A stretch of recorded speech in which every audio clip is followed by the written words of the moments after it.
जय हिंद साथियों, राधे राधे। कैसे हैं?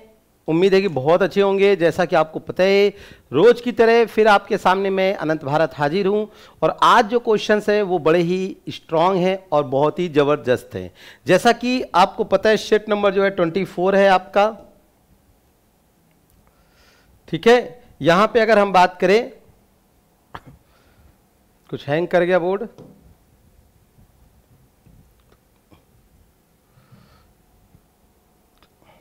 चलिए, तो सेट नंबर 24 है और यहां पे अगर हम बात करें तो आप में से भी जिसने भी, देखिए मैं फिर से बता रहा हूं, अगर आप में से अभी भी अग्निवीर का बैच नहीं लिया है तो आप ले लीजिए, क्योंकि मात्र 250 रुपए में है।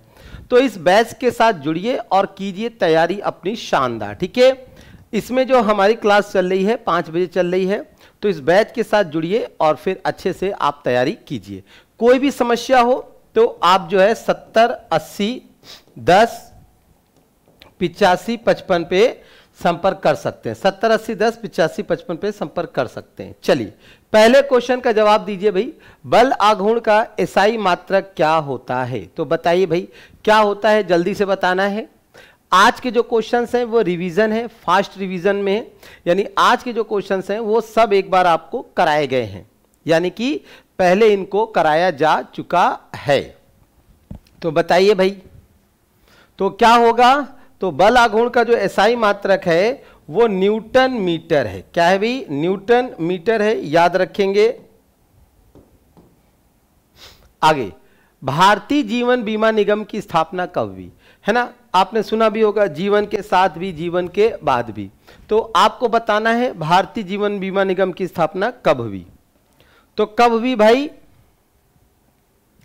तो 1 जुलाई 1956 को, ठीक है। हाँ, इसकी स्थापना कब हुई? 1956 को हुई।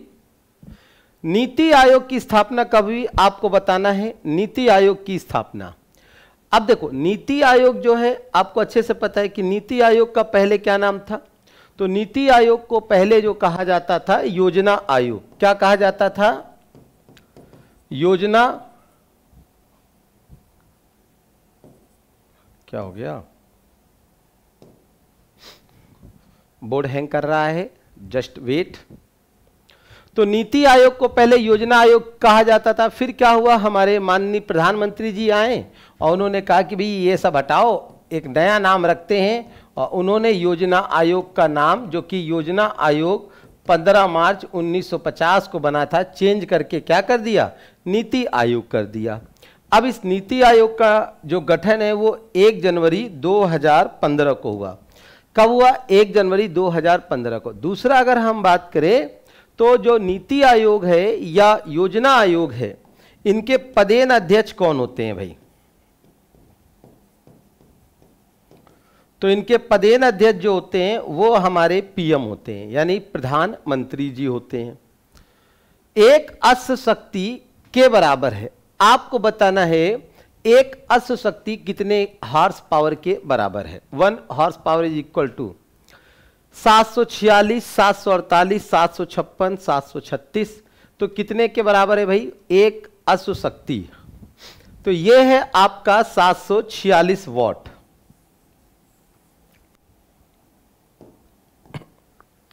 तो यह है आपका 746 वॉट, याद रखेंगे। भारत की प्रथम पंचवर्षीय योजना, आपसे कह रहा है कि भारत की प्रथम पंचवर्षीय योजना। अच्छा, पता है पंचवर्षीय योजना शुरू कब हुई थी? क्या कारण था पंचवर्षीय योजना के बारे में? तो अगर हम बात करें 5 ईयर्स प्लानिंग, तो 5 ईयर्स प्लानिंग में अगर हम ध्यान दें तो योजना आयोग के बैनर तले ही आपका FYP पंचवर्षीय योजना, ठीक है, आपका स्टार्ट हुआ। और ये 5-5 वर्षों की थी। कितने वर्षों की? ये स्कीम 5-5 वर्षों की थी। और आपकी जो योजना प्रारंभ हुई वो 1951 यानी कि 1951 में आपकी पहली योजना क्या हुई? आपकी स्टार्ट हुई 1951 में। फिर है समुद्री जल से किस तकनीक से नमक प्राप्त किया जाता है? अच्छा, आप लोग भी सोचते हो कि भाई नमक की खेती कैसे होती है, हमने भी नहीं देखा। लेकिन जब आप रास्ते में जाओगे तो आप नमक की खेती देखोगे। यहां पे लिखा है समुद्री जल से किस तकनीक से नमक प्राप्त किया जाता है? निस्पंदन है, आश्वन है, वाष्पीकरण है या क्रोमेटोग्राफी है? तो किससे होता है आपको बताना है, किस तकनीक से आपका होता है नमक? हाँ जी, आपको बताना है। फिल्ट्रेशन है, डिस्टिलेशन है, इवेपोरेशन है, क्रोमेटोग्राफी है। तो यहां पे आंसर क्या हो जाएगा? यहां पे आंसर जो होगा आपका बाई इवेपोरेशन, यानी वाष्पीकरण के द्वारा। ठीक है, धीरे धीरे क्या होता है, यानी कि उड़ता रहता है और फिर धीरे धीरे यानी कि नमक जो है वो बच जाता है। ठीक है, हाँ याद रखेंगे। किस सिद्धांत पर जेट इंजन कार्य करता है? आपको बताना है कौन सा वो प्रिंसिपल है या किस सिद्धांत पर जेट इंजन काम करता है। जेट इंजन क्या होता है, इस तरीके से उड़ जाता है ना। तो रेखीय संवेग संरक्षण है, कोणीय संवेग संरक्षण है, या आर्किमिडीज का है या पास्कल का है सिद्धांत। तो कैसे काम करता है आपको बताना है।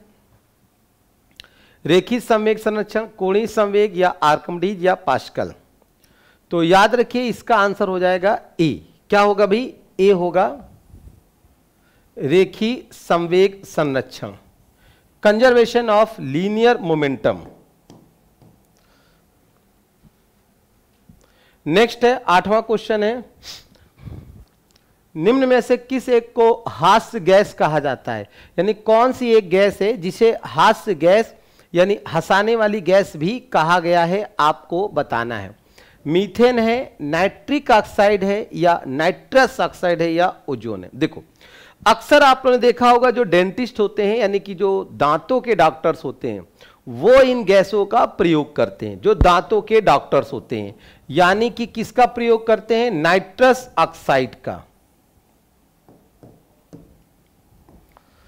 तो नाइट्रस ऑक्साइड का प्रयोग करते हैं, ध्यान दीजिएगा, नाइट्रस ऑक्साइड का प्रयोग करते हैं कौन? जो आपके डॉक्टर्स वगैरह होते हैं।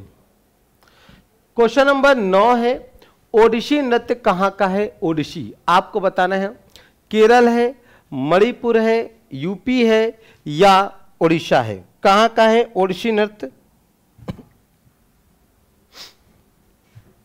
Where is Odissi dance from? Kerala, Manipur, UP और उड़ीसा, कहां का है बताइए भाई।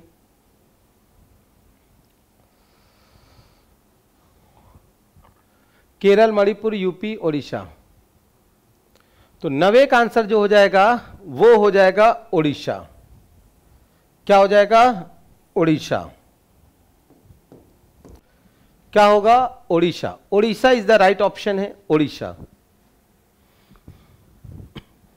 क्वेश्चन नंबर नेक्स्ट है, मनरेगा योजना में मजदूरों की मनरेगा योजना में मजदूरों की कितनी मजदूरी जो भुगतान होती है वो कैसे की जाती है? जैसे मनरेगा है ना, तो पहले हमको समझना पड़ेगा कि जो नरेगा था 2 फरवरी 2006 को आया और इसके बाद जो मनरेगा था, मनरेगा ये आपका आया 2 अक्टूबर 2009। कब आया? 2 अक्टूबर 2009। और जो इसमें अगर हम बात करें तो कैसे होगा? तो इसमें जो भुगतान होता है वो बैंक खाते से। कैसे होगा? बैंक खाते से। ठीक है, हाँ बैंक खाते से भुगतान होगा। जनगणना 2011 के अंतिम आंकड़ों के अनुसार देश में महिलाओं की साक्षरता आपकी कितनी है? ये आपको बताना है कितनी है 2011 के अनुसार। बताइए कितनी है साक्षरता, कितनी है?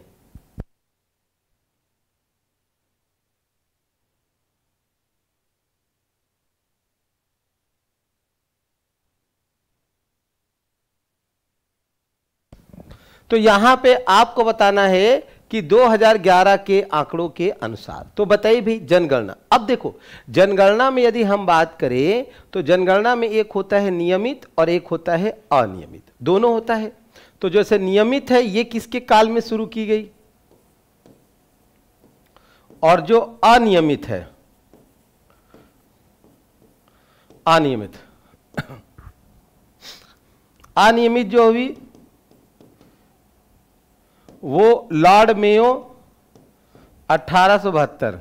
नियमित जो हुई लॉर्ड रिपन 1881। और यहां पे आंसर हो जाएगा 11 का आंसर क्या हो जाएगा? बी। क्या हो जाएगा? बी आपका राइट ऑप्शन। 11 का आंसर क्या हो जाएगा? बी। क्वेश्चन नंबर 12 है, भारत के निम्न प्रधानमंत्री में से कौन अपने कार्यकाल में संसद में कभी भी उपस्थित नहीं हुए? आपको बताना है भारत के निम्न पीएम में से कौन अपने कार्यकाल में संसद में कभी नहीं गए, यानी उनका कार्यकाल कुछ इस तरह हुआ कि संसद में उनको जाने का मौका ही नहीं मिला। तो कौन है भाई, आपको बताना है। देखो, इनकी समाधि स्थल का नाम किसान घाट है। इनकी समाधि स्थल का नाम क्या है? किसान घाट। पेपर में आता है समाधि स्थल। और वो है आपके चौधरी चरण सिंह। कौन है भाई? चौधरी चरण सिंह। याद रखिएगा, चौधरी चरण सिंह के साथ ऐसा हुआ कि वो उनको कभी जाने का मतलब हुआ ही नहीं। ठीक है, आगे है, आपको बताना है कुछ यहां पे प्रोडक्ट हैं, जैसे कृषि है, डेयरी है, मछली है, पकड़ना, वानिकी, ये सब उदाहरण है। आपको बताना है किस सेक्टर के उदाहरण हैं। देखो, यहां पे जब आपके सामने पालन है, उत्पादन है, खनन है, ये शब्द आ जाए, क्या आ जाए? शब्द क्या मतलब मीनिंग्स आ जाए कि पालन है, उत्पादन है, खनन है, ये शब्द आ जाए तो ये हो जाएगा आपका प्राथमिक क्षेत्र। किसका हो जाएगा?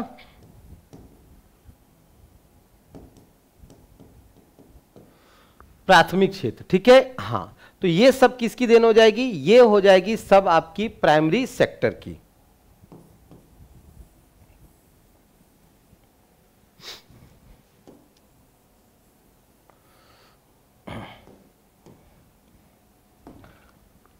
क्वेश्चन नंबर 14 है, क्या कह रहा है? निम्नांकित में से किसे 2024 टोक्यो ओलंपिक के आदर्श वाक्य के रूप में चुना गया था? 2024 यहां पर आपका लिख गया है 2024 है ये।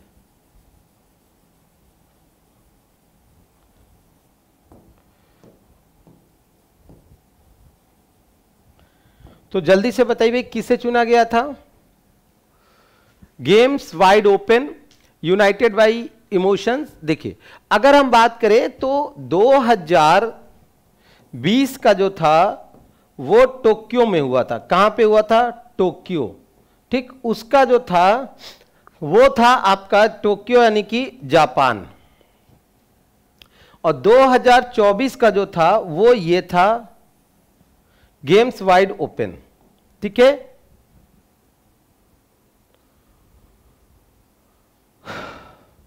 तो चलिए भाई अगले क्वेश्चन की ओर देखते हैं। निम्न में से किस व्यवसाय को प्राथमिक क्षेत्र में शामिल नहीं किया जाता है?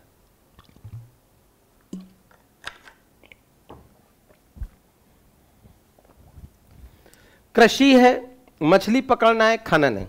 तो ये तो सब किए जाते हैं, अभी आपने पढ़ा कि ये तो सब किए जाते हैं, है ना। जो साहूकारी है, साहूकारी मतलब मनी लॉन्ड्रिंग, तो अगर हम इसके बारे में बात करें तो इसके बारे में यदि हम बात करें तो क्या हो जाएगा? तो यहां पे आंसर होगा मनी लेंडिंग, यानी कि आपका डी। डी आपका आंसर होगा मनी लेंडिंग। ठीक है, हां। तो साहूकारी जो है एक प्रकार का क्या है? ये आपका टर्सरी है, यानी कि सेवा क्षेत्र में आता है। किस में आता है?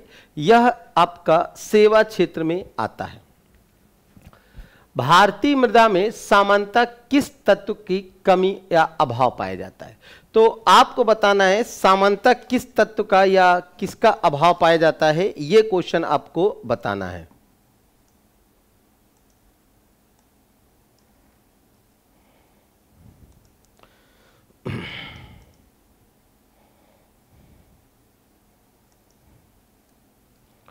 तो जल्दी से बताइए, कैल्शियम है या सल्फर है, पोटेशियम है? ठीक है, तो याद रखिए कि हमेशा जो है भारतीय मृदा में दो तत्वों की बहुत कमी पाई जाती है।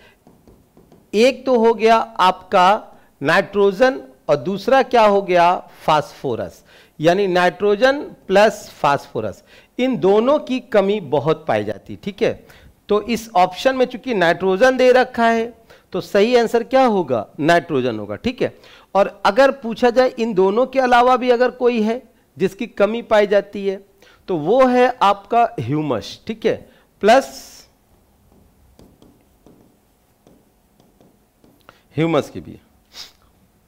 भारत की सबसे ऊंची चोटी कौन सी है, आपको बताना है कि भारत की सबसे ऊंची चोटी कौन सी है भाई, बताइए।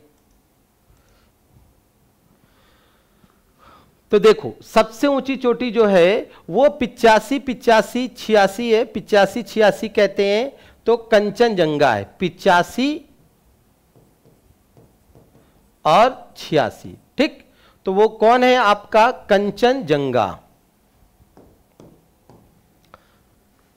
Kanchenjunga is the right option, 85 और 86।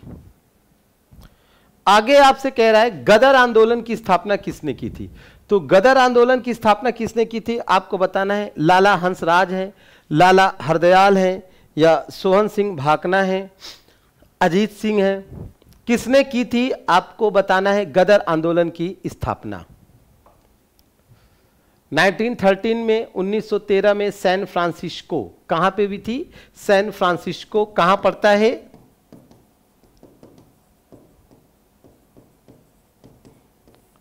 यूएसए, और किसने की थी, लाला हरदयाल ने, लाला हरदयाल ने।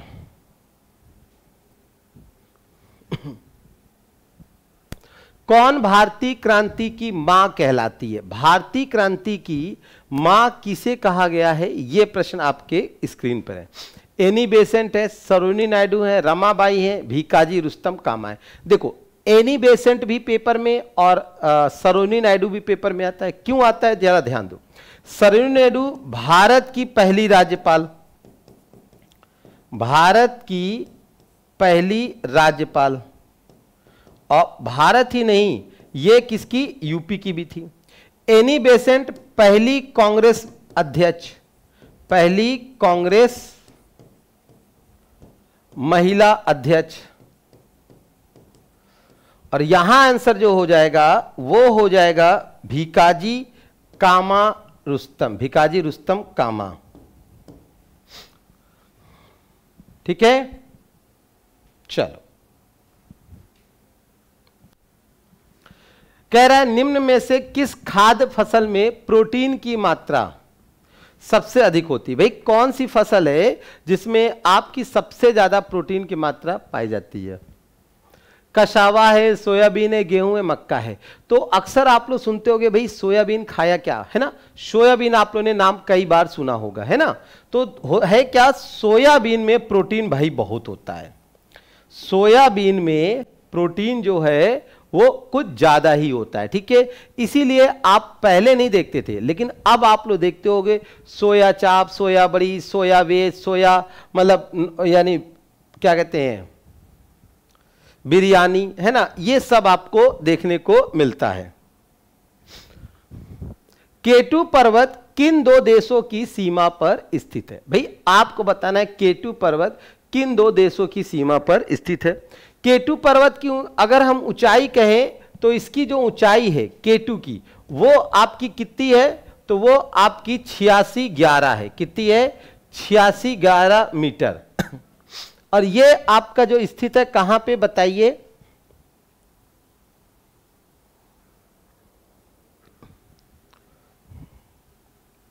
तो ये हिस्सा आप देख रहे हो ना, दरअसल ये हिस्सा डिस्प्यूटेड है, यानी कि इसी को जैसे K2 है तो इसी को बोला जाता है गाडविन आस्टिन। क्या बोला गया है, गाडविन आस्टिन। क्या बोला गया है, गाडविन आस्टिन बोला गया। ठीक है जी हां, और यहां पे जो आंसर है वो आपका हो जाएगा। अब जो अगर हम बात करें तो ये भारत और पाकिस्तान के बीच विवादित क्षेत्र है, जबकि चीन भी इसमें थोड़ा सा घुस आया है ना। हाँ, अब चीन इसलिए घुस आया है क्योंकि वो कहता ही है ना, इसलिए। पीओके वाला एरिया है, इस वजह से। उच्चतम न्यायालय के मुख्य न्यायाधीश कितने वर्ष तक यानी पदावधि पे रह सकते हैं? अब यहां पे हम बात करें सुप्रीम कोर्ट। देखो, सुप्रीम कोर्ट की स्थापना कब होती है? 26 जनवरी 1950। सुप्रीम कोर्ट के पहले जज कौन होते हैं? फर्स्ट जज वो होते हैं एच.जे. कानिया। और सुप्रीम कोर्ट के वर्तमान जज कौन है? वर्तमान जज तो वो है आपके संजीव खन्ना। कौन से नंबर के? 91। अब आपसे पूछा जाए अगले जज, यानी कि अगले जज कौन? यानी कि 52वें। वो कौन होंगे? गवई। कौन होंगे? गवई। देखो, इतना सारा हमने आपको बता दिया। अगले कौन होंगे? गवई। तो इसका आंसर क्या हो जाएगा? 65 ईयर्स। राष्ट्रमंडल खेलों का आयोजन, राष्ट्रमंडल खेलों का आयोजन कब होता है? राष्ट्रमंडल कौन देश है? देखो, राष्ट्रमंडल वो देश है जो कभी ना कभी यानी कि ब्रिटेन के औपनिवेश रहे हैं या गुलाम रहे हैं। और इन खेलों का आयोजन जो होता है प्रत्येक 4 वर्ष पर होता है। कितना होता है? तो प्रत्येक 4 वर्ष पर राष्ट्रमंडल खेलों का आयोजन होता है। पुष्कर मेला कहां आयोजित किया जाता है? आपको बताना है पुष्कर मेला कहां आयोजित किया जाता है। बिहार है, यूपी है, मध्य प्रदेश है या राजस्थान है। अब यहां पे मध्य प्रदेश है, मुद्दे नहीं है, ठीक है। क्या है भाई? मध्य प्रदेश। तो कहां होता है पुष्कर मेला? पता है, एक आप लोग अक्सर सुनते होंगे कि ब्रह्मा जी की मंदिर, ब्रह्मा मंदिर कहां पे है? तो पुष्कर जहां मेला है ना, यहीं पर ब्रह्मा जी का मंदिर है। किसका मंदिर है? ब्रह्मा जी का मंदिर। और दूसरा अगर हम बात करें, यही जो पुष्कर में है ऊंटों का मेला लगता है। किसका लगता है? ऊंटों का मेला। और ये आपका कहां लगता है? राजस्थान। कहां लगता है? राजस्थान में, ठीक है। हां, तो ये मेला लगता है कहां? राजस्थान में। भारत WTO विश्व व्यापार का सदस्य कब बना? आपको बताना है। देखो, WTO के बारे में यदि हम बात करें तो WTO जो पहले था, पहले इसका नाम गैट था। क्या नाम था? गैट था। और ये 1948 में बना था। कब बना था? 1948 में। फिर ये आपका बना 1995 में। इसका जो हेडक्वार्टर हुआ वो आपका जिनेवा हुआ। आपने देखा कि सब कुछ बिना ऐसे ही मैं लिख देता हूं, ठीक है। आप इसी तरीके से अगर पढ़ना चाहते हैं, पेपर में सिलेक्शन चाहते हैं, तो एसएससी मेकर पे बने रहिए, जुड़े रहिए। अगर आप पहली बार आए हैं एसएससी मेकर पे तो चैनल को सब्सक्राइब कीजिए, ठीक है। और अगर क्लास रेगुलर देख रहे हैं तो उसे लाइक शेयर करना बिल्कुल मत भूलिए, यानी कि इसको लाइक भी कीजिए, शेयर भी कीजिए, ठीक है। और इस क्वेश्चन का जो जवाब होगा वो होगा आपका ए। तो ये यहां पे फास्ट रिवीजन है आपके सामने। अब इस क्वेश्चन का जवाब आपको कमेंट में देना है। कमेंट में देना है जुड़वा खनिज किसे कहा जाता है। और फिर से मैं बता रहा हूं, अभी भी आपके पास समय है, अभी भी समय नहीं गुजरा है। आज ही आप इस अग्निवीर बैच को लीजिए, आज ही इस अग्निवीर बैच से आप जुड़िए। अगर कोई समस्या आ रही है तो 70 80 10 85 55 पे क्या कीजिए? कॉल कीजिए, ठीक है। अगर कोई समस्या आ रही है, ठीक। और वैसे कोई समस्या आएगी नहीं, आप आराम से जुड़ सकते हैं। इसी के साथ अगर आप रेगुलर और भी क्लासेस देखते हैं तो आप सुबह 6 बजे हमारे साथ जुड़ सकते हैं और शाम को 6 बजे। याद रहिए, सुबह 6 बजे और शाम को 6 बजे। तो आज का सेशन कैसा लगा कमेंट करके जरूर बताइएगा। उम्मीद करेंगे कि आपको सेशन अच्छा लगा होगा। तो आज के लिए बस इतना ही, मिलते हैं अगले सेशन में। तब तक के लिए हमें दीजिए इजाजत। जय हिंद, जय भारत।